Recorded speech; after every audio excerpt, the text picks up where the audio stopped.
தமிழ் கழுகு. ராமநாதபுரத்துல மீண்டும் தலையெடுக்கிறாரா முன்னாள் அமைச்சர் ஒருத்தர்.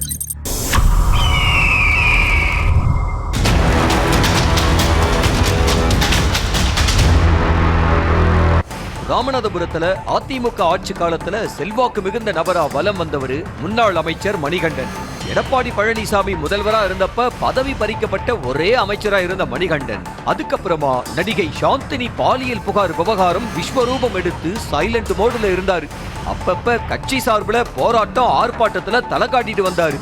எம்பி சீட்டுக்கு முயற்சி செஞ்சும் கிடைக்காம போக அதிருப்தியில இருந்திருக்காரு மணிகண்டன். ஒரு வழியா அதிமுக தலைமையை சமாதானப்படுத்தி எம்எல்ஏ சீட்டுக்கு இப்பவே அடி போட்டிருக்காரு மணிகண்டன்.